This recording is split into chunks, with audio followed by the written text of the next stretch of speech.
Senta que lá vem Papo Bom! E mais um episódio de Papo Bom para você que está aí do outro lado ouvindo. Antes de começarmos, eu quero agradecer nossos apoiadores e patrocinadores e pedir, claro, a sua ajuda aí para curtir, ativar a notificação, compartilhar com aquele que você quer que tenha aí um papo de inspiração. Afinal, esse podcast é um podcast sobre superações e uma boa pitada de psicologia.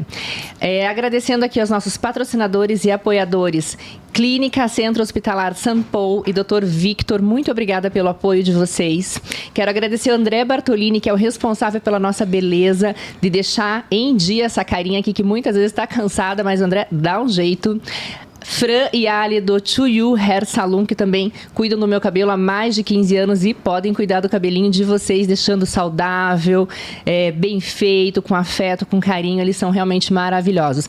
A Animale Pátio Batel, que também sempre me veste, oferecendo looks aí adequados para eu estar a par e apostos aqui para você, também te oferecendo essa homenagem. Afinal de contas, eu acho que a gente também se arruma para aparecer bem para o nosso público, né? E hoje, mais do que nunca, especialmente, eu estou vestida de Felícia Preto, que eu já vou contar um pouquinho sobre isso, que é a nossa apoiadora deste episódio. E também não posso deixar de lado Gustavo Holtz, que é o meu dentista maravilhoso, especialista em harmonização facial. Esteve conosco aqui na gravação de um episódio, já vai estar no ar aí para vocês, que cuida do meu sorriso, que é algo tão importante e que apoia esse projeto desde o início. Meu muito obrigado a cada um de vocês de coração. Sem esses apoiadores e patrocinadores, esse projeto não aconteceria, e sem vocês, ouvintes, também não. E no nosso Papo Bom de hoje, eu tenho uma mulher poderosa, mais uma para a coleção, que é uma psicóloga de formação, mas uma empreendedora de natureza. Vai contar aqui para nós essa jornada dentro da psicologia, mas também a saída e, quem sabe, a retomada daqui a pouco, né, para esse meio aí que só cresce e tem sido tão importante para a sociedade. Então, com a gente hoje, Felícia Preto, responsável por esse look maravilhoso que eu estou vestindo e dona de uma história ímpar que eu já escutei e faço questão de trazer aqui para vocês. Muito obrigada, Felícia, pela tua vinda, pelo teu aceite, por apoiar nosso projeto. É realmente, para mim, assim, um privilégio ter pessoas como vocês apoiando essa ideia, né, de deixar esse material aí disponível para a sociedade, viu? Muito obrigada. Obrigada a vocês. Eu me senti honrada de estar aqui. É muito bom. E como eu amo ouvir muitas histórias de muitas pessoas, eu acho que também tem uma sementinha aí que pode germinar em algumas pessoas. Esses encontros que às vezes não tem uma resposta específica por que a gente se encontrou, mas eu acho que um acolhimento mesmo de que, que bom que a gente se encontrou, né? Eu não gosto muito de ficar pensando assim, por que aconteceu isso, ou por que aquilo, ou a culpa é de quem, mas é isso que eu tenho e como eu uso isso a meu favor, né? Como é que eu cresço com isso, como é que eu expando com isso, como é que eu me reinvento com isso, como é que eu me conecto com isso. Eu gosto de acolher muito as coisas que vão acontecendo, mesmo que às vezes sejam desconfortáveis, que não é o caso aqui, é maravilhoso, Sim. Né? E foi muito legal te conhecer e receber esse convite. Que bom, seja bem-vinda. Para começar o nosso Papo Bom de hoje, eu quero te fazer uma pergunta já de início, que é: o que te trouxe aqui, nesse momento de vida que você se encontra? Uau, Karina! Começa já é assim. Olha, eu acho que a minha paixão pela vida e por pessoas. Por pessoas e por ser essa interessada, assim, querer entender muitas coisas. E esse interesse faz com que eu tenha me tornado uma pessoa muito dinâmica. Eu acho que isso me trouxe até aqui, na minha jornada profissional e pessoal também. Esse interesse, essa curiosidade, né? Então, eu falo que é por pessoas, porque eu gosto. Isso me instiga, eu gosto de ouvir. E cada história que eu ouço me acrescenta e me dá insights para a vida. Eu acho que isso faz com que a gente vá se reinventando. Eu me percebo essa metamorfose ambulante. Já diria nosso amigo Raulzinho. Ou seja, eu prefiro ser essa metamorfose. Eu gosto disso. Eu sempre me senti assim e hoje eu acho que eu me aceito mais. né? E pode ser grandes ou pequenas mudanças, mas isso tá sempre buscando algo que me faça evoluir como ser humano. E nesse momento atual, né, tecnológico, em que as relações físicas elas se dissipam, se afastam e se banalizam cada vez mais, eu acho que a gente lembrar da importância do relacionamento, que é exatamente a troca, né? Eu poder ouvir o outro e aquilo me agregar de alguma maneira, e eu poder deixar algo pro outro também que agregue na vida dele de alguma maneira. A gente precisa lembrar dessa importância que existe, né? É impossível eu atravessar uma vida, uma existência sem me conectar com alguém sozinho, né? Viver sozinho. Eu vejo assim muitas pessoas às vezes presas nas suas dores, pelas suas experiências mesmo, nesse discurso de que prefiro ficar sozinha. Ou eu prefiro ficar com meu pet, ou eu prefiro ficar, seja lá com o que for, né? Mas nesse isolamento agora por escolha, que eu acho que também, de certa forma, a pandemia trouxe uma opção para isso, né? Porque muitas vezes se viram obrigatoriamente. Mas eu acho, né? Que isso é uma coisa quase que insustentável por muito tempo. Porque o ser humano precisa de outros. Outros. Porque a gente é um ser relacional. Então, eu acho que leva à angústia, à ansiedade, à depressão. Por isso que eu acho que é insustentável. Tem que ter um escape. E esse escape, necessariamente, é através de outros seres humanos, né? Então...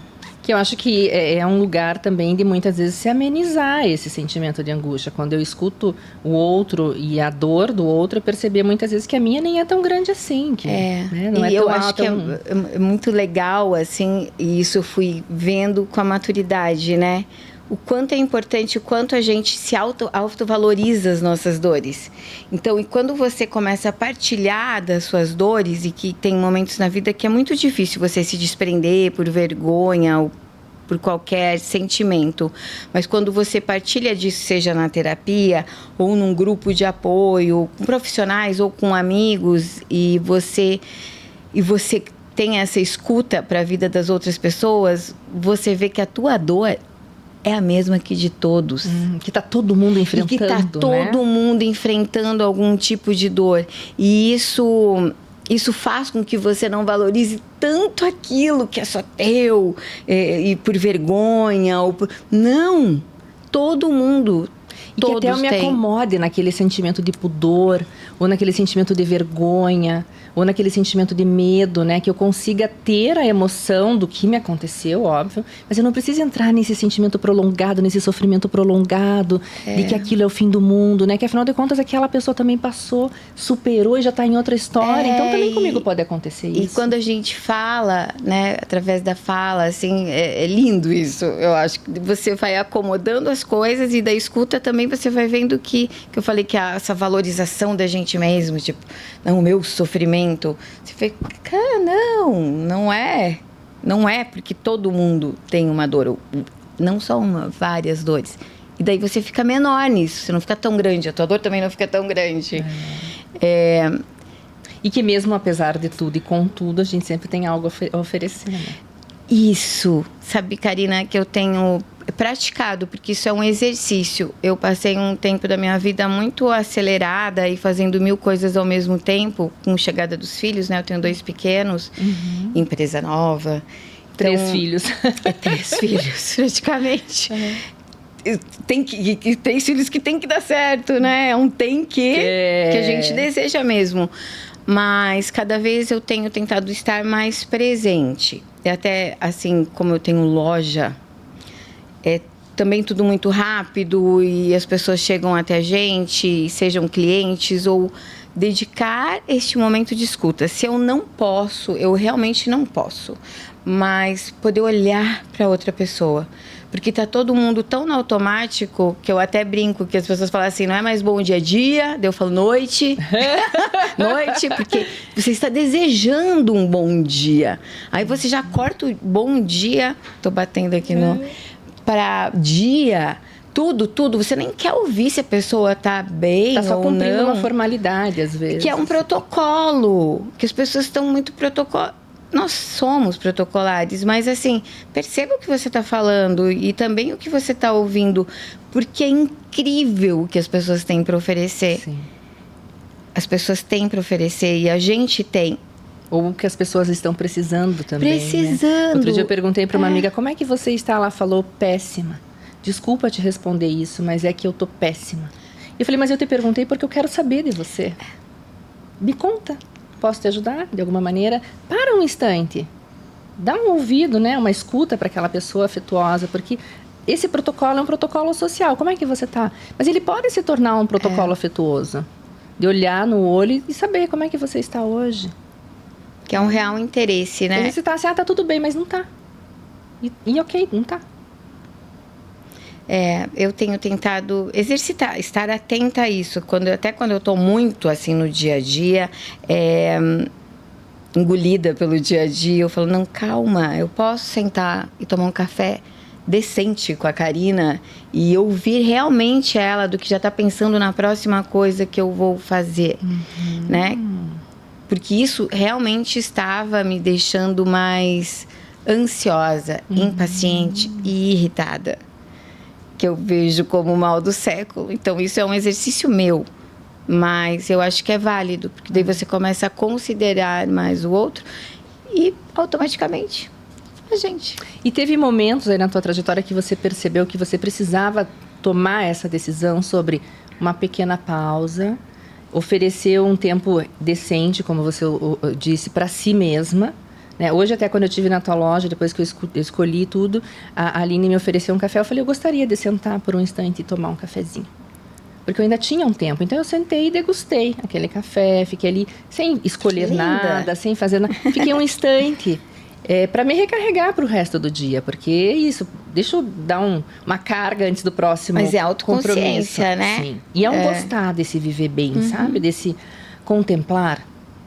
Né, degustar aquele carinho que tem, vem uma florzinha, vem um café, vem uma nutzinha ali, é um momento de autocuidado que pode durar 3 minutos, mas é necessário também a gente se oferecer esse momentinho, sabe, para continuar, porque senão a gente vai nessa pegada louca, uma coisa atrás da outra, chega no final do dia, tá exausto, e nós estamos cada vez mais, e eu falo como sociedade, cada vez mais correndo e cada vez mais exaustos.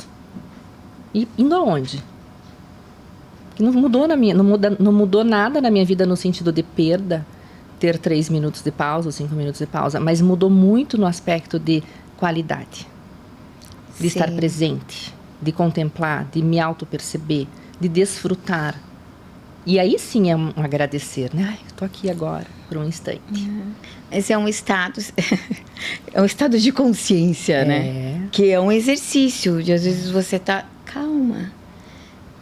A gente pode fazer isso. Posso, devo, quero, mereço. Né? Me autorizo. Que é muito lindo. Karina, eu sempre fui uma interessada e, como eu te falei, curiosa, né?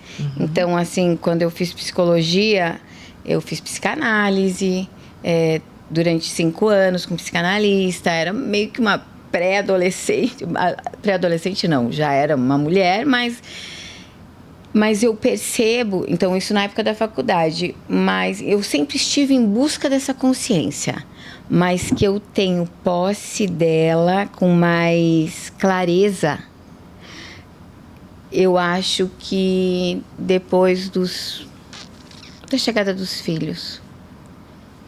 Não, eu sempre fui muito consciente e tal, mas eu tenho essa percepção que muitas vezes eu ia conforme a onda. Que tem um desejo e tem uma prática genuína. Eu tinha essa busca, eu sempre tentei me conhecer, me entender, mas eu acho que chegou para mim, depois dos filhos a coisa apertou mais e melhor. Depois da chegada dos filhos, eu fui mãe mais tarde, depois dos 36, então... Aí eu fui mais a fundo. E essa busca por esse estado maior de consciência foi o que te levou para a psicologia? Sabe que eu até vim pensando nisso hoje. Eu sempre quis fazer psicologia. E eu sou de uma cidade do interior, é uma cidade pequena. E na minha época, né, não era assim, ir ao psicólogo como é hoje, uma profissão tão comum. E tinha uma psicóloga na minha cidade que ela não era atuante. Eu fui na casa dela e vi uns livros sobre comportamento. Eu devia ter uns 11 anos. E ela me explicou. Eu falei, o que é ser psicólogo? E ela me explicou. E desde então, foi naquele momento que eu decidi fazer psicologia. Tipo, nossa, é isso que eu quero. E eu fui firme nisso. Nunca mudei de opinião. E eu acho que é esse interesse pelo ser humano que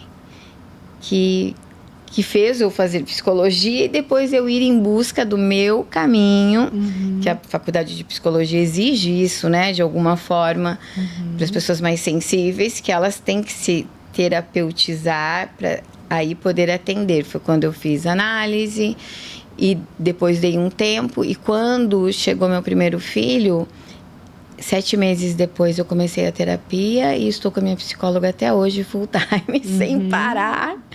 E ela é um grande norte na minha vida, porque apesar de eu ter me formado em psicologia, isso não significa nada. São só teorias. Sim. Mas essa jornada do autoconhecimento, e por isso que eu, né, relaciono com a chegada dos filhos, que talvez eu tenha ficado mais... Eu tenha me percebido mais, coisas que eu queria controlar, coisas que eu não tinha, que eu não tenho controle. Até então, eu só estava na busca. E nessa jornada dentro da psicologia, conta para nós de maneira assim mais profissional, né? O que você fez dentro da psicologia como profissional, né? E cada coisa dessa profissional que você foi exercendo, o que você foi se percebendo também, né? Tenta linkar aí esses dois aspectos. Eu me formei numa faculdade que tinha uma base psicanalítica. Então, assim, aquela paixão pela clínica maravilhosa. Tive um psicanalista muito legal nesses 5 anos. E aí eu também fui entendendo que eu não era para a clínica.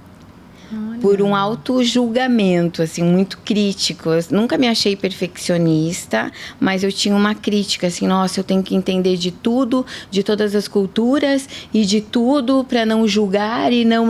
Isso, tipo, me comeu. Não é para mim. Aí eu fiz a primeira pós que eu fiz foi em psicoterapia psicodinâmica breve. Olha. Que era mais breve, mais focada, mas com essa base psicanalítica, porque eu já tinha identificado que eu não ia ser uma psicanalista.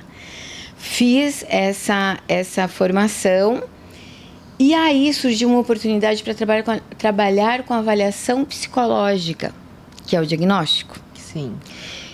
E daí, quando eu fui fazer o curso, eu me identifiquei com a objetividade.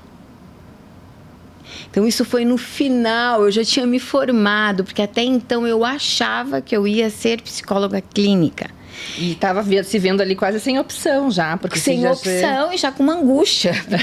Porque, eu não quero clinicar, porque né, o chicote, tipo, eu tenho que ser muito boa no que eu me proponho a fazer. E eu tinha, né, o meu psicanalista na época, ele era muito bom. Era casado com um linguista. Então, era um nível assim que eu falava, meu Deus, eu nunca vou atingir isso. Né? Ele já era um senhor. E a tua referência. Era a minha referência, ele era um senhor. Nossa, então... Aí eu conheci a avaliação psicológica, porque na minha faculdade a gente não tinha adentrado sobre a avaliação psicológica, né? Foi uma coisa muito superficial. E daí eu me identifiquei. E foi lindo também esse processo, porque eu falei, nossa, é sobre isso. Eu sou uma psicóloga mais objetiva, eu vou traçar um perfil, fazer um diagnóstico, vou fazer um laudo. É quase como tornar a psicologia matemática. Exatamente. Porque a psicologia é uma ciência super complexa, né? Então, esses diagnósticos prontos que a gente vê por aí, eles não são tão simples assim, né? Não, é toda uma ciência, toda uma pesquisa de amostras, Nem ciência. Tudo que parece ser é o que é, né? Exatamente. E aí eu fiz um teste, depois eu dei até a aula desse teste, que era o PMK. Que media as ondas miocinéticas do cérebro. Olha. E era, assim, que foi muito lindo. Agora eu vou falar, né? Porque já que estamos psicologizando Traga. Que eu fiquei apaixonada, que era assim, momentos de estresse, a gente não reage com que tudo que foi moldado, né, do ambiente e tal, a gente reage pelos nossos impulsos. Tanto que era um teste, agora eu não sei se ele ainda está aprovado, mas que ele foi desenvolvido na Segunda Guerra Mundial, quando os pilotos perdiam a visão e tinham que pilotar o avião. Pelas sensações. Pelas sensações e pela memória muscular. Então, ele mede as ondas cerebrais e musculares. Porque no momento de estresse, você reage pelo teu impulso. Isso. Então, é um teste que a gente aplica para porte de arma. Porque tem, às vezes, uma pessoa super politizada, calma, que no momento de estresse, ela vai sacar a arma e ela vai avaliar a nossa excepção? Que é exatamente esse comando quando você está em perigo, por exemplo, vai pôr a mão. Você sabe que é quente, você já meio que sente a... Não, ele era... Você tinha uma placa que você ia o lado esquerdo, o lado direito do cérebro. Então, eu me apaixonei pela avaliação psicológica. Aí me formei em avaliação psicológica para o trânsito. E nisso eu fiquei 15 anos com avaliação psicológica para o trânsito, RH... Aí dei aula para psicólogos especialistas em trânsito. Foi quando eu me conectei com o Paraná, porque eu morava em Santa Catarina, em Florianópolis. Aí eu fui fazer neuropsicologia para pessoas que têm lesões no cérebro. Mudei para Curitiba, achei que ia ser neuropsicóloga. E acabei no trânsito de novo aqui em Curitiba. Aqui em Curitiba. E agora vamos fazer uma fofoca pro pessoal aí que tá fazendo esse negócio para dirigir, né? Quais são as especificidades, né? O que se é avaliado especificamente para poder dirigir com um senso coletivo, uma responsabilidade, uma saúde? Bom, a primeira coisa que o psicólogo avalia é a parte cognitiva. Porque para você dirigir, você precisa ter, primeira coisa, é muito básico, mas é muito importante. Memória, atenção, que tem atenção concentrada, você concentrar a atenção numa coisa, ou atenção dividida, ou alternada. E raciocínio lógico, que é o poder de tomada de decisão. Então, isso é muito natural. Eu estou falando aqui com você muito naturalmente, mas são os psicólogos que avaliam isso, né? Que é a parte cognitiva. E traços de personalidade que possam comprometer o trânsito, como impulsividade, agressividade. Agressividade, eu sempre gosto de falar isso, que as pessoas acham que agressividade é uma coisa negativa, não para psicologia. Agressividade é o tônus para a vida. É a pessoa que consegue reagir. Ela põe energia para ação. Né? Então, agressividade, impulsividade, uma pessoa muito depressiva também não tem tônus vital. Está faltando agressividade. Que é também, muitas vezes, esse controle inibitório. Então, eu tenho uma agressividade, mas como é que eu faço o controle disso? Porque a pessoa disso. Assim, eu sou agressiva, mas eu tenho controle. Eu não sou impulsivo. Isso. Agora, ela junta agressividade com impulsividade, que match perfeito, eu tenho vontade de matar, mas não mato ninguém. Eu só fico aqui para dentro. Então, assim, tu posso estar no trânsito ali e falar... né, uns palavrões, eu posso falar aqui, não vou lá, vou brigar, vou sacar uma arma. Então, assim, é uma avaliação básica neste sentido para o trânsito.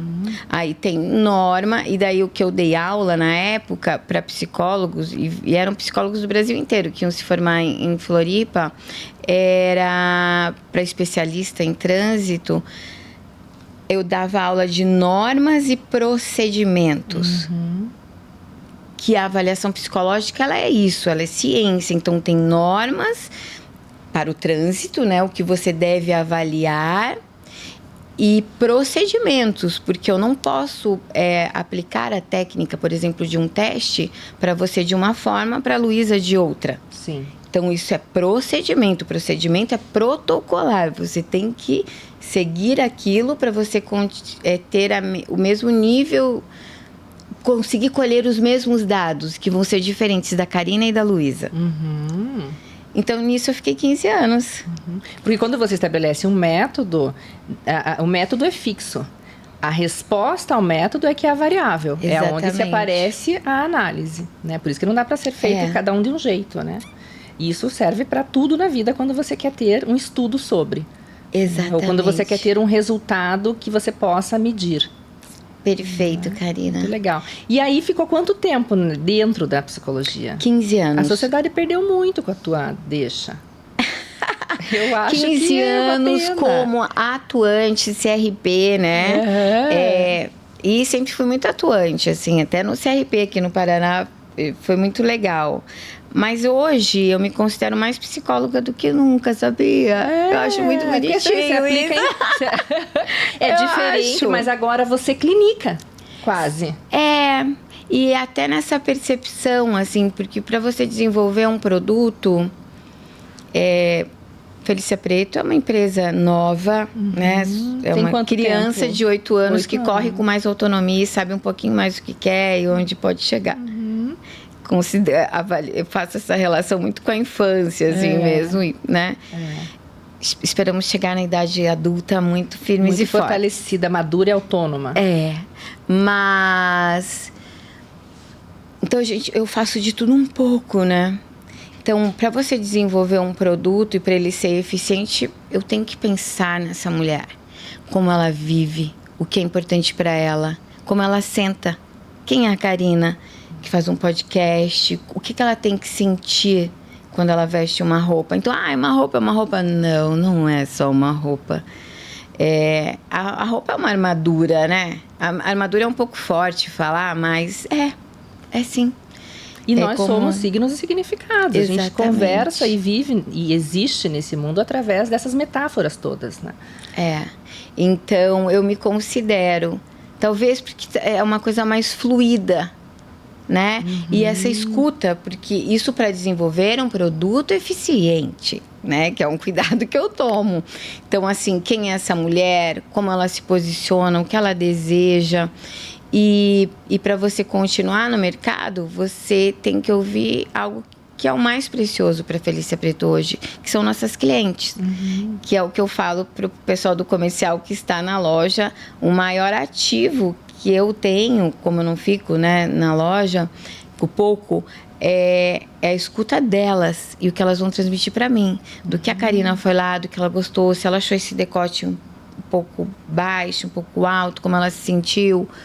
Porque eu estou falando de produtos, mas é para esta mulher. Então, eu acho também, e isso está no manifesto da Felícia Preto, nós somos geradores de consciência. Então, eu estou num papel da psicologia educacional. Eu me vejo fazendo os estágios. Que na época, né, tinha 1 ano de estágio educacional, 1 ano em clínica, 1 ano em organizacional. Acho que passou um pouco isso. Mudou, né? Lá, nossa, era infelizmente, porque e eu acho mais que o TCC. Que os estágios é que colocam você realmente em contato com a teoria. Eu acho super importante.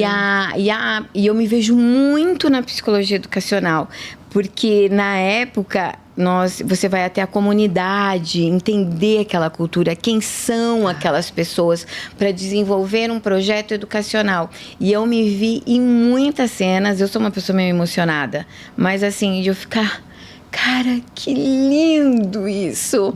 Porque traduzir aquela cultura, aquela vivência para uma coleção, e eu tive muitas experiências, ou até mesmo para desenvolver uma campanha. É lindo.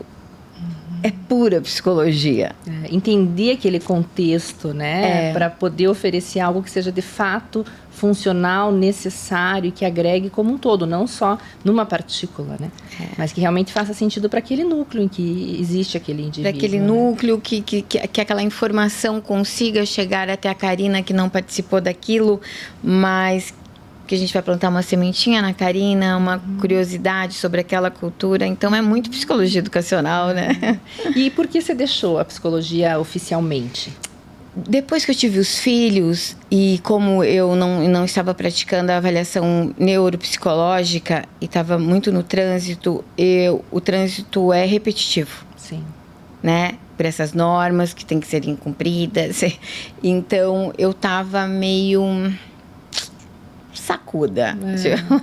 Não é um termo bonito, desculpas, mas tava assim, saco cheio, sabe? Querendo mudar. Não fazia mais sentido aquilo. Tava assim, nossa, o que eu vou fazer e tal. E aí também foi um outro processo muito lindo na minha vida de reconhecimento, de autorreconhecimento e de consciência, porque eu nunca desejei fazer moda e nunca... Não me achava uma pessoa, moderna, ou, nossa, eu amo moda. Mas, curiosamente, desde muito pequena, eu mandava fazer roupa. E, numa ida a uma costureira, uma confecção, mandar fazer uma roupa minha de couro, que mesmo morando em Florianópolis, na época da faculdade, eu fazia minhas roupinhas de couro, que as pessoas não usavam. Tipo, regata de couro, usava com shorts jeans e um chinelo. Eu era dessas. E aí, um anjinho maravilhosa, que até trabalha comigo hoje, ela falou, Felícia, você nunca pensou em trabalhar com isso? O que você faz é tudo sempre tão estético, tão bonito. E você fazia assim, de desenhar, Você criava mesmo? Como era esse... Era assim, quero um vestidinho com a alcinha aqui. A alcinha não é aqui, tá? No meio. É aqui no cantinho. Eu quero diferentinho, eu quero. É aqui. Aí o decote é princesa, mas um princesa mais deitadinho. E eu encontrava pessoas que me alcançavam. E ela despertou um vulcão, um monstro dentro de mim. Porque eu lembro que eu tava lá no interior e eu voltei com 2 crianças, a gente tinha ido de ônibus, tipo... E aí, nesse processo, eu reconheci a empreendedora também. Porque eu sempre fui uma empreendedora. Hoje eu reconheço. Mas desde pequenininha, este pensamento de linkar as ideias, encontrar oportunidades... Sei, resumindo, que isso foi em maio, até o final do ano, eu desenhei na minha cabeça um plano de negócio. Que hoje é a Felícia Preto. E por que o couro? Porque poderia ser qualquer coisa, linho, ou tudo um pouco, né? De tudo um pouco. O que eu acho, ela despertou isso e eu lembro de começar, o Lucas estava pequenininho na escola, eu comecei a observar as mães. E comecei a perceber o couro, que é muito característico de Curitiba, né? As mulheres de Curitiba gostam, hoje do Brasil inteiro. Mas eu comecei a perceber e era uma demanda minha, porque... essa coisa, assim, do se vestir, pensar no que vestir amanhã. E depois que eu tive o Lucas, eu lembro que eu tinha uma camiseta, uma t-shirt de couro, e eu, pouco fora de forma. Eu passei, assim, uns 9 meses, todos os eventos que eu tinha que ir, e que eu me reconhecia como Felícia, era quando eu usava a camiseta de couro. Fui numa festa de um amigo, rock, era um jeans com a jaqueta, com a camisetinha de couro. Fui numa reunião no CRP, uma calça alfaiataria com a camiseta de couro. Eu falei, cara, é sobre isso. Porque eu me reconhecia e eu fiz compras, tipo... vai comprar roupa, preciso repaginar minha vida, né? Depois da maternidade. E no couro eu me reconhecia. E essa praticidade de eu poder estar mais rocker, mais clássica. Também na mesma camiseta eu botava uns shorts, um chinelo e ia para um churrasco. Essa versatilidade, tanto que a base da Felícia Preto, a nossa identidade, é a temporalidade, que ela transgrida o tempo, e a versatilidade, porque era uma demanda minha, roupas mais versáteis, que eu não ficasse vítima do meu guarda-roupa. Só que nessa pegada eu vejo assim que você vai num contrafluxo, porque quando a gente pensa num negócio, a gente pensa em resultado. E quando você oferece para sua cliente atemporalidade, versatilidade e consciência de consumo, você está estimulando o anticonsumo. E aí, como é que você lida com essas duas forças? Porque isso é um valor teu. Isso é um valor. É bem desafiador, Karina, porque com 8 anos de empresa, eu brinco que eu já fiz um pós-doutorado, né, em empreendedorismo, com todas as dores, né? Foi a graduação, já Tudo. com todas as dores. Do nosso tempo, aquele segundo grau técnico. Porque eu já enfrentei todos os tipos de crise, de problemas, assim, né? De problemáticas. E isso é uma coisa que eu tenho percebido nos últimos anos, porque é totalmente contra fluxo do fast fashion e de você querer vender mais, né?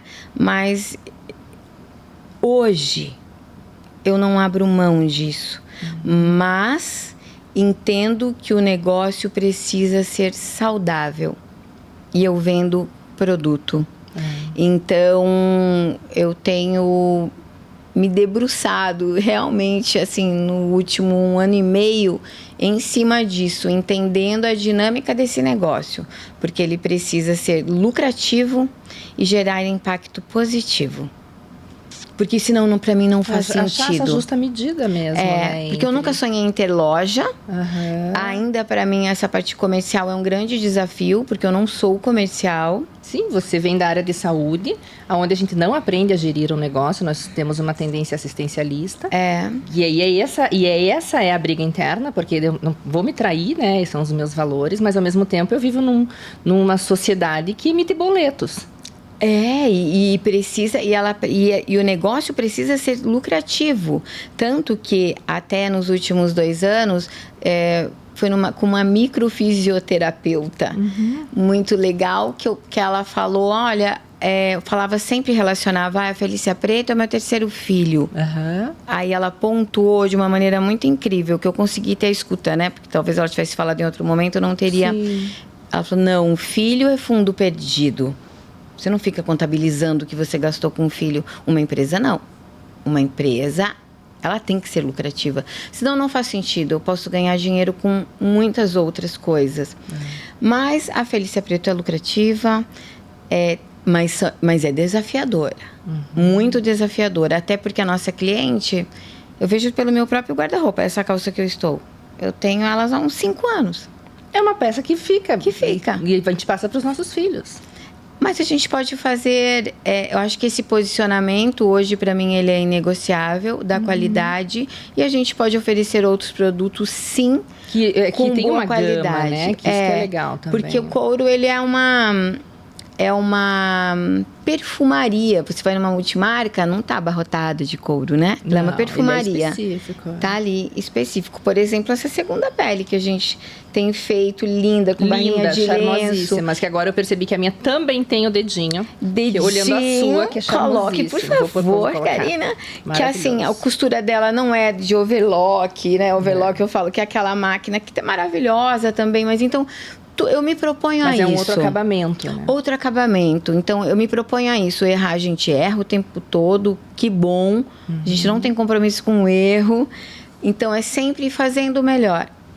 Com essa atenção e esse cuidado. E como que se desdobra a marca? Porque a marca é loja, mas eu que pude visitar vi que existe também um bastidor de produção.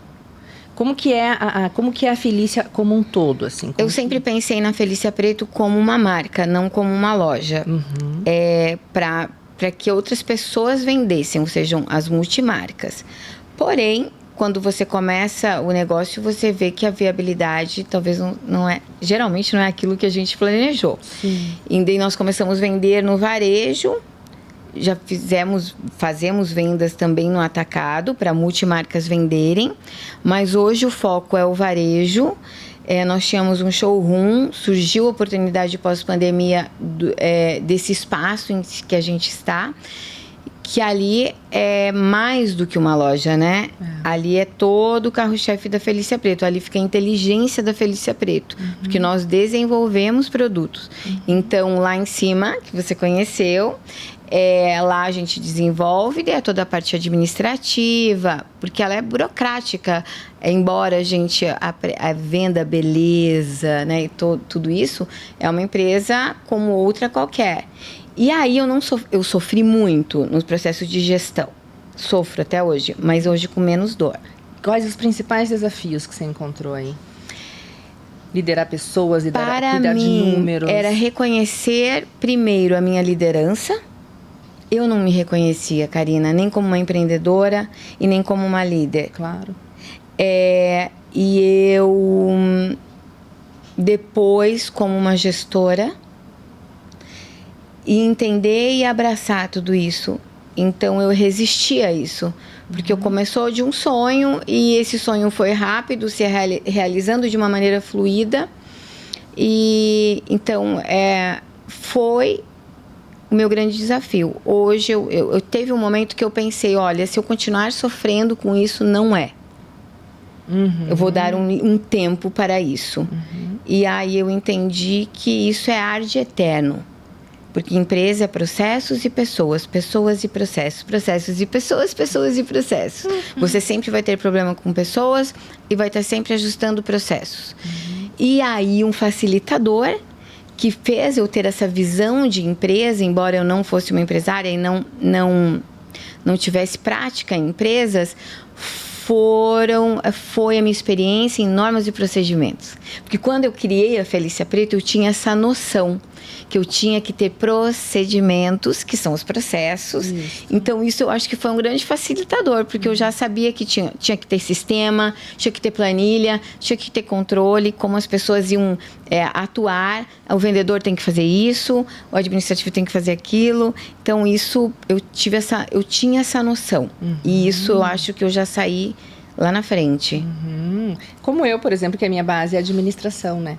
Então, a maneira como eu trato o consultório, o trabalho com organizacional, que é o que eu mais faço, acaba vindo com esse método. Existe um conhecer, um entrevistar, um formalizar e um fechamento. Lindo. Aqui tem uma parcela dos psicólogos e como médicos, que hoje tem que fazer gestão das suas empresas, ou até mesmo de um advogado que não estudou para isso e não teve isso na faculdade. E que tem muita dificuldade de lidar com muito, isso. porque não tem noção. De cobrar, de formar um preço, de formalizar, de fazer um contrato, de se posicionar enquanto uma pessoa de negócios. Porque eu sempre falo assim, até para as minhas clientes, assim, não é uma ONG, é um CNPJ. Então, quando a pessoa te procura, ela sabe que tem um preço. Porque ela não procurou por uma ONG, ela procurou por um prestador de serviço ou por um produto. Ela está procurando uma solução e ela sabe que vai haver uma troca. Então, tá tudo certo. Diga o seu preço, né? Pode ser que ela não tenha ou que ela não concorde, mas ela sabe que haverá um preço. Né? E formalize, porque quando a gente trabalha dentro de uma transparência, do combinado, todo mundo fica tranquilo e ciente dos próximos passos. Que eu aprendi isso com avaliação psicológica, a importância do rapport. E que eu achava lindo, porque eu sempre... o rapport era o mesmo, né? Normas, né? Você explicar o teste. Só que eu sempre tentei ser muito clara, contando para as pessoas que estavam ali, que eram 10, 15, avaliei até 50 pessoas uma vez só. Quando você explica o que vai ser feito, era lindo que eu falo, porque estava todo mundo assim, porque na avaliação psicológica eu avaliava assim, de juiz a traficante, né? Tipo, não tem... Não sei se você avalia todo mundo. O que tiver na sala, não tem esse filtro, né? Não, e até mesmo psicólogos. Sim. E todos, era incrível, porque estava sempre todo mundo tenso, e daí eu ia vendo as pessoas relaxarem. Que a gente precisa da visão geral, porque a gente tem medo do novo, do desconhecido. Novo. E se você for aplicar um teste em mim hoje, eu vou ficar ansiosa. Claro. A gente está lidando com o novo e com a avaliação de alguém ainda, exatamente. Né? Então, isso é o rapport, é você explicar, né? Rapport na psicologia, mas assim, numa empresa também, você explicar para a pessoa o que vai acontecer, como vai ser, quais são as formas de pagamento, até onde ela pode ir, o que ela pode decidir ou não. O que eu vou entregar, o que eu vou precisar, exato. Né? Que é o papel de cada um. Isso é super importante. Eu lembro quando eu dava aula, que dei uma época aula na pós ali no Positivo, e o quanto era importante para os alunos, e eu como aluna não achava isso importante quando eu estava na faculdade. Eu falava, vamos indo, não quero saber o plano de ensino. Mas o quanto era importante para o aluno ele ter esse plano de ensino explicado. Do que é que nós vamos fazer, o que nós vamos fazer nesse semestre, ou nesse período. O que nós vamos aprender. O que nós vamos aprender, aonde está essa literatura, quando eu vou disponibilizar, quais são os dias da aula, o que eu vou avaliar. Parece tão bobinho e básico, né? Mas é o básico bem feito, que muitas vezes a gente não faz. O básico bem feito. E como que você concilia a mãe, a mulher e a empresária? E a esportista, que eu sei que você é uma remadora quase ultramaratonista dentro do remo. Maravilhosa, eu achei sensacional. Obrigada. Esse dia você atravessou, daí, qual foi esse último longão? Fizemos 50 quilômetros, foi a minha primeira vez. Não faço nem 30 minutos no remo. E foi lindo. Foi lindo. A vista ajudou. Muito linda hoje, também, né? Tá tudo muito lindo. Tudo muito lindo, muito lindo. Foi muito legal. Então, a gente se obriga, com muito sofrimento, a fazer escolhas. Ou você vive na angústia, né? Com ansiedade, depressão e achando tudo um caos. Ou você organiza a sua vida. Então, assim, para mim hoje sempre foi. Eu fui sedentária até os 28 anos.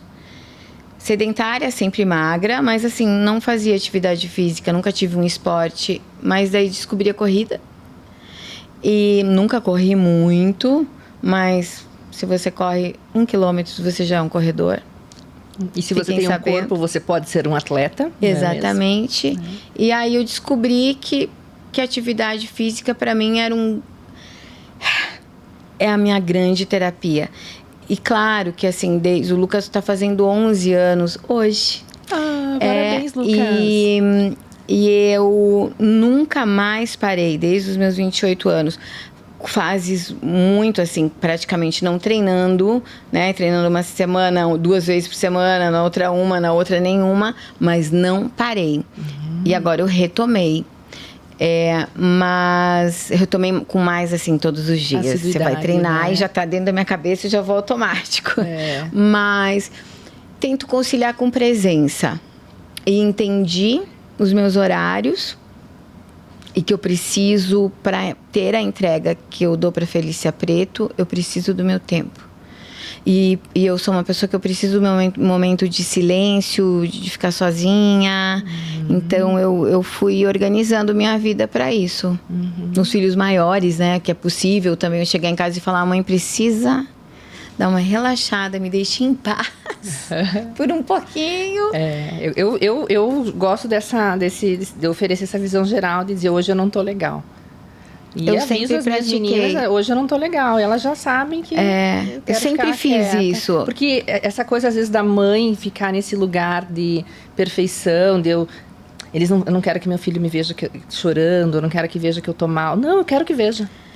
Sim. Porque eu não tô legal mesmo, eu vou chorar. Eu sou um ser humano. Eu estou triste, eu estou angustiada, Porque elas também vão ter a liberdade de sentir e vão se sentir seguras naquele espaço de que eu compreendo, porque eu também sinto, né? Isso é muito legal, né, Karina? Isso é muito legal.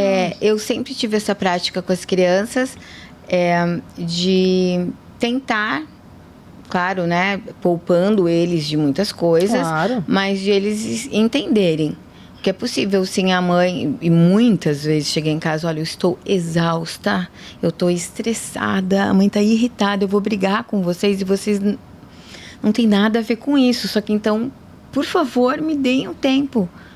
Ou deles estarem brigando, né? A idade tem 1 ano e 8 meses de diferença, eles se amam e se odeiam o dia inteiro. Tudo. Então, assim, parem, porque vai sobrar para vocês. E fui entendendo, assim, que às vezes trabalhar até mais tarde não ia compensar.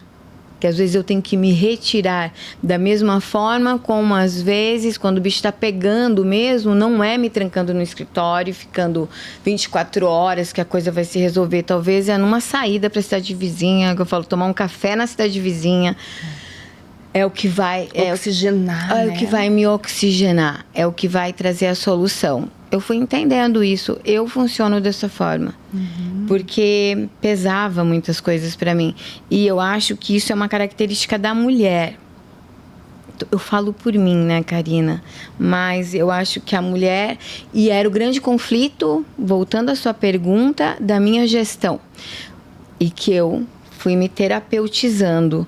Porque eu queria ser igual a todos. Então, eu tenho que acordar às 5 horas da manhã, eu tenho que trabalhar. Não, eu não sou um homem, eu sou uma mãe.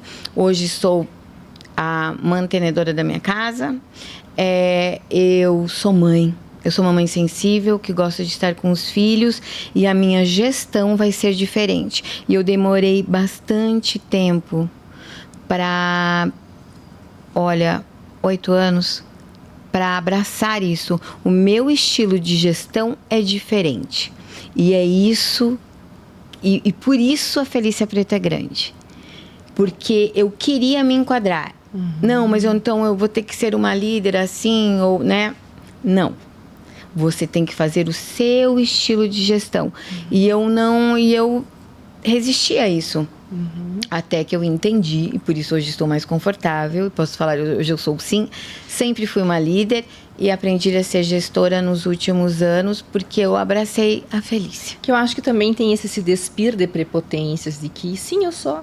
E isso não me torna diferente do que você me vê, mas é porque é o que é. Porque às vezes eu vejo as mulheres tendo pudor de tomar posse de papéis que elas também supervalorizam, mas que são os papéis que elas ocupam na prática, né? É uma questão de se apropriar, mais do que qualquer outra coisa. Né? Eu tive bastante essa dificuldade, embora eu pareça bem posicionada, né? E eu sou mesmo objetiva, sei o que eu quero, o que eu não quero. Mas isso tudo exige muita entrega de terapia, de querer entender, de resistência. Mas hoje eu estou mais confortável nesse papel de gestora e mais confortável no meu papel de mãe e de empresária e de Felícia, porque eu acho que para ser uma boa mãe, eles têm que me reconhecer como uma mulher feliz.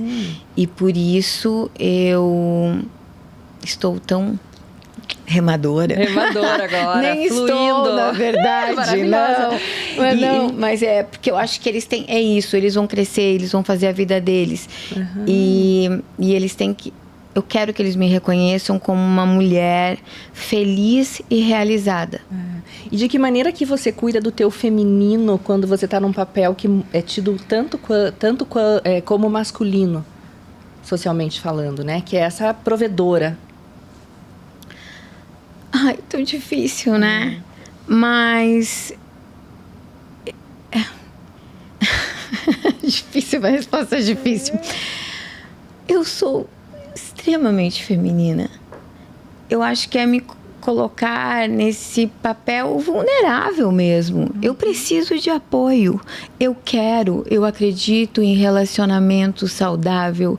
Eu acredito no casamento. Eu acho que a vida é mais fácil a dois. Com parcerias, né? Com parcerias. E eu acho que o homem tem um papel essencial nessa coisa da proteção, né, de ser uma voz e um pensamento talvez mais objetivo, porque há 1000 anos eles têm essa prática, né? E a mulher no papel feminino mesmo, de quem eu amo cuidar da minha casa, eu amo cuidar dos meus filhos, e eu acho que isso é essencialmente feminino. E o homem, o pai, tem outro papel. E da mesma forma ele também pode ser, né, no meu caso, um pai sensível, que acolhe, mas é num outro formato. Então, eu parei de ficar um pouco... Eu tento não ficar muito preocupada com isso, porque também quem me aceitar... Não é? Já vai encontrar beleza nisso. E possivelmente você aceitando que pode ser, né, se permitindo estar vulnerável e ser cuidada, receber esse cuidado... também vai atrair este homem que vai te oferecer exatamente isso que você está disposta a receber. Porque eu quero, eu gosto e eu preciso disso. E eu mereço. Eu mereço isso. E ao mesmo tempo eu sou uma mulher ativa pensante, com poder decisório, eu sei o que eu quero, o que eu gosto. Então, que isso não seja tão desafiador, né, para um parceiro, né? Não, então cadê o meu papel viril? Talvez ela tem que esse ser parceiro submissa. não seja o seu parceiro. Não, mas com toda certeza não é o meu perfil. Porque... Aí são os dispostos que vão se atrair. Exatamente. Né? Nessa jornada tua de curiosidade, autodesenvolvimento, conhecimento sobre a mente humana através da ciência, da psicologia, avaliadora, neuro, bastante coisa. Empresária. O que você vê nessa onda, se a gente fosse colocar num gráfico, assim, socialmente falando sobre a mudança social, especialmente do comportamento humano, né? Porque você olhou isso muito no detalhe quando você vai para a avaliação psicológica. Os tempos mudaram em 20 anos, estamos falando aí de 23 anos, na tua jornada entre psicologia e empreender. O que você percebe que está mudando, assim, que você fala, isso realmente está delicado? Eu percebo, vou falar um pouco do feminino, tá? E me coloco nesse papel da psicologia educacional, da conscientização, e por isso que eu fiquei muito feliz com o teu convite, porque eu entendo que hoje sim eu sou uma voz ativa, porque embora eu seja bem posicionada e pareça que eu tenho tanta clareza e força e sempre soube, não. Eu tenho uma história muito recente de reconhecimento da Felícia, do que ela gosta ou do que ela já era, a Felicinha lá da infância, né? E eu percebo muito isso, e que eu acho muito legal que está acontecendo com muitas mulheres, então é fortalecer isso. Percebo que para os homens talvez esteja... A mulher está sempre em busca do autoconhecimento e ela mergulha na onda da dor. E o homem, nisso, talvez tenha ficado um pouco para trás, porque ele não... Estou falando de uma grande maioria, tá? Não é uma regra Não é uma regra. Eles não foram evoluindo. E aí eu percebo que talvez tenha algumas dificuldades de relacionamento e de entrega, de evolução. Percebo isso. De quebra de paradigmas mesmo. Ai, obrigada. De quebra de paradigmas, porque tá tudo bem, vamos evoluir. Eu acho que eu quero isso pra minha vida. Eu só estou nessa vida para evolução. A serviço, totalmente. A serviço da evolução. Então, uma coisa muito estagnada me deixa aborrecida, inquieta. Então, eu percebo uma dificuldade dos homens em relação a isso. E agora as mulheres feministas, não, queridos, queremos aqui ser cuidadas, mulherzinhas. Mas a gente também quer existir. Mas a gente quer existir e falar assim, não, eu não gosto desse programa. Ou eu até falei com a nossa entrevistada anterior sobre a importância de falarmos quando já passamos por situações de relacionamentos abusivos e tudo mais. A importância de contarmos que passamos e saímos. Porque neste momento existe uma mulher sofrendo. Exatamente. E ela precisa ouvir que nós, que talvez possamos ser uma voz, né? Nós também já saímos, é possível sair, é possível atravessar. E, sobretudo, é possível encontrar esse amor logo ali. Sim. Encontrar esse parceiro que vai caminhar do lado, né? Para o mesmo objetivo, para a mesma construção de vida, para o mesmo propósito. E sabe, Karina, assim, falando de relacionamento, né? As relações, às vezes, não é que o fulano é abusivo, uma relação tóxica, que às vezes com peso, assim, em cima das pessoas, né? E com culpabilidade, né? E, nossa, ele é tóxico, ele era abusivo. Não, às vezes, os relacionamentos tem pessoas, sim, muito tóxicas e abusivas, e às vezes você começa muito bem um relacionamento, e o relacionamento se torna abusivo. Sim. Porque não é uma pessoa forma. Sempre. É partilhado. É partilhado. Então não é o fulano ou a fulana. E são duas pessoas em sofrimento. Duas pessoas em sofrimento e um tóxico retroalimentado. E as pessoas não conseguem sair daquilo. Então é um cuidado que eu acho que a gente tem que ter em relação a isso. E é muito triste, né? Eu gosto da expressão assim, eu desisto de resistir. Porque se manter nessa luta, nesse relacionamento que não funciona mais, mas ficar ali nessa toxicidade que a gente sabe que faz descargas neurológicas, que vicia quimicamente, inclusive. Ele apaga você pra vida. Apaga, e é muito difícil de sair, porque além de ter um costume de viver mal, você se acostuma a viver mal, tem essa dependência química que se forma por conta dos estímulos todos, né? Desistir de resistir, de se manter naquela luta. Eu não aguento mais, eu desisto de resistir. Mas aí, Karina, assim, tem pessoas, cada um no seu processo. Sim. Às vezes você pode ir à exaustão. E as pessoas ficam doentes, e principalmente as mulheres, né? Ficam doentes.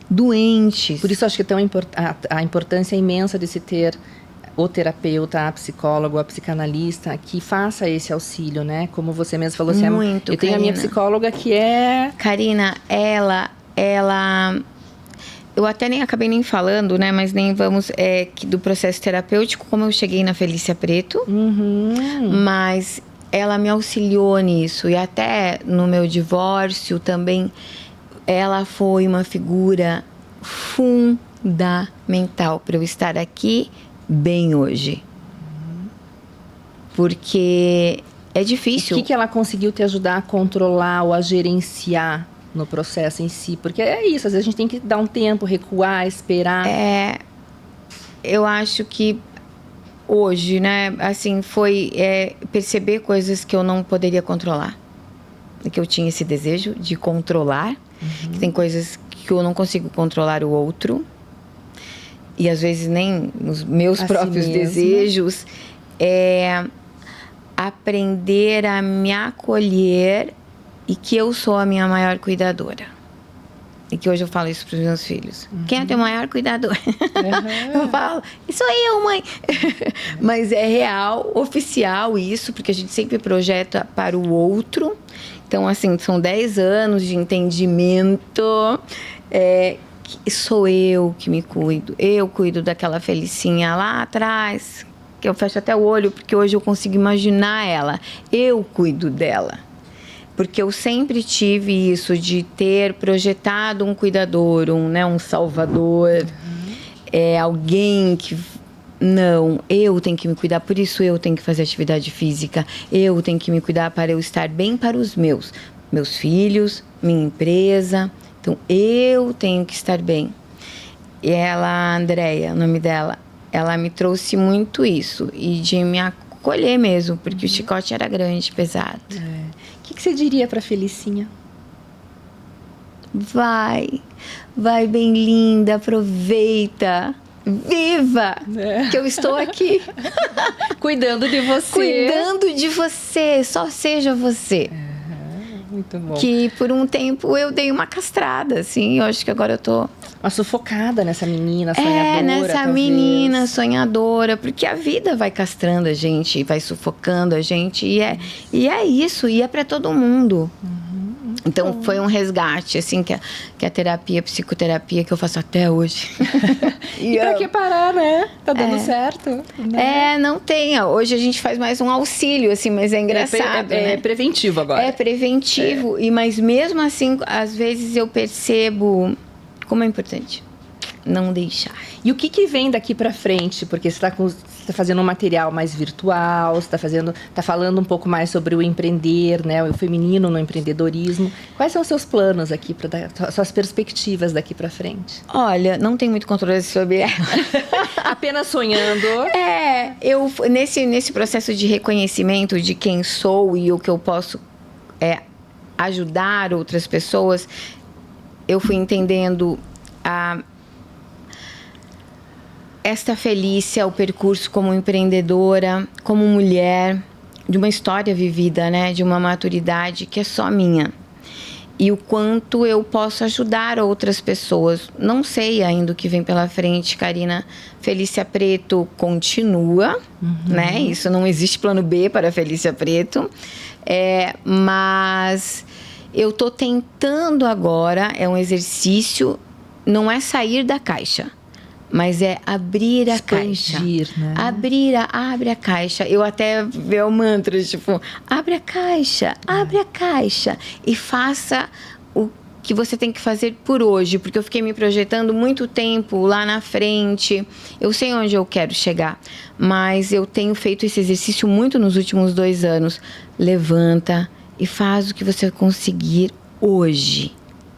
Faz o que você puder hoje e volta para casa tranquila hoje, amanhã é outro dia. E isso baixou muito meu nível de ansiedade. E eu quis te perguntar isso exatamente provocando, porque a gente já conversou antes, que é isso, às vezes é um caminho de volta para casa e não de sair de casa. Que a gente precisa fazer, né? Porque quando nós somos mais novas, a gente tem muito isso. Eu tenho que casar, eu tenho que ter filhos, eu tenho que construir uma carreira. E eu acho que chega um determinado momento da vida que a gente começa a pensar sobre como eu posso viver um dia bem feito, bem vivido, um projeto, arriscar um pouco mais em outras frentes, talvez. Outras frentes. Sem me preocupar. E Karina, eu, assim, aprendi a me perdoar até naquele momento, assim, muitos dias, ou que eu, né, numa separação, não é fácil, de eu não ter disponibilidade energética para ir trabalhar, ou ir trabalhar e ter que voltar para casa. E tá ótimo de você levantar ou dar uma caminhadinha de meia hora, não correu, ou de você ter resolvido um micro problema, ou ter conversado com o seu filho, ter levantado, ter tomado banho. Isso já tá lindo no seu dia. E tem dias que a gente só vai ter que dormir mesmo para acordar no outro dia. Se permitir viver esses dias. E não ficar tanto nessa performance de, não, eu vou construir, eu vou. Claro, eu sou ativa, eu já Mas é que o descanso faz parte da performance também, né? Essas pausas isso todas, é né? tão importante quanto tá lá correndo, é o sono, exatamente. Vamos caminhando para o fim, passa que a gente nem vê. Que delícia. O que você poderia deixar hoje para essas mulheres que estão, até homens também, é claro, em transição de carreira, que estão insatisfeitos com como estão, inquietos talvez, e que queiram buscar novos ares, assim, o que você poderia deixar de dica, de, sei lá, um norte para essas pessoas poderem talvez se apoiar nisso? Uma transição de carreira, eu acho que é um exercício de abrir a caixa, não sair da caixa, mas abrir a caixa, e isso exige atenção e escuta mesmo, a perceber os ambientes, o que você gostava de fazer quando você era criança, o que você sonhava, o que você se imagina fazendo, porque às vezes querer não é poder, né? É você querer fazer alguma coisa e não ter habilidade para aquilo. E se experimentar. Eu acho que talvez a procura de um hobby é muito importante, principalmente para o feminino, porque a gente não pratica muito isso, né? Então, eu acho que abrir a caixa é para isso. E se experimentar. Fazer porque coisas eu acho diferentes, se permitir, né? Experimentar o novo, errar. Exato. Comecei a fazer um curso que eu amava. Eu achava que eu amava fazer pintura. Mas fiz 3 aulas e não gostei. Não era... Gente, tá tudo ótimo. Porque a gente não precisa ser tão rígidos com a gente. Isso. Ou começou a fazer um esporte que, cara, eu não me identifiquei, não tenho habilidade física. Ou se experimentar. Eu acho que se experimentar, eu acho que facilita o início de um processo de transição. Porque o caminho vai se abrindo. Isso. E a escuta, falar com as pessoas, procurar profissionais que você, quero fazer psicologia, conversar com psicólogos. Quero fazer medicina, conversar com médicos de diferentes áreas. Ou, quero empreender numa loja de semijoias ou de sapatos. É conversar com pessoas que tenham mais expertise, né, que você naquele assunto, para entender. Porque eu já conversei com várias pessoas que pretendem fazer moda ou que fizeram moda e não sabem se querem ter uma marca E quando conhecem a logística de tudo, falam, realmente não é como eu queria fazer psicologia clínica. E depois eu falei, não, vai me exigir demais, eu não tenho essa disponibilidade de leitura e de, né? Essa não sou eu sou mais prática. Mas você precisa experimentar. Sim, muito bom. Então, quero agradecer. A gente vai caminhando aqui para a última pergunta, para o finalzinho desse papo bom. Quero agradecer os nossos ouvintes que estão com a gente até agora, pelo YouTube, pelo Spotify, os nossos apoiadores, patrocinadores, e pedir aquela ajuda, porque esse podcast está aqui para vocês que estão aí do outro lado, né? De curtir a página, se inscrever, estarem ligados, mandarem ideias, sugestões, críticas. Tudo é bem-vindo para que isso fique cada vez mais redondo, mais assertivo, mais adequado aí para o que vocês estão buscando e que ajude vocês na jornada dessa vida. Muito obrigada, viu? E a última pergunta, obrigada pela tua presença mais uma vez, viu? Que delícia estar aqui conversando contigo. O que é um papo bom para você? Um papo fluido. E um papo bom é conversar sobre coisas, sobre projetos, sobre ideias. Mais do que falar de pessoas. Isso é uma coisa que me incomoda muito hoje em dia. E a Karina... Não, é sobre... Quanta coisa a gente pode falar? Quantas coisas, e isso me agrada demais. Isso é um papo bom, que eu vou falar da água, do copo, do sapato, do clima, que curitibano vive falando do clima. Do clima, do cabelo, da ideia de uma viagem, de um desejo, de uma frustração. Isso pra mim é um papo bom. Que bom. E bater um papo com você é uma delícia. Obrigada, Felícia. Obrigada pela tua vinda. Obrigada. Obrigada para vocês que estão aí do outro lado e até o próximo episódio.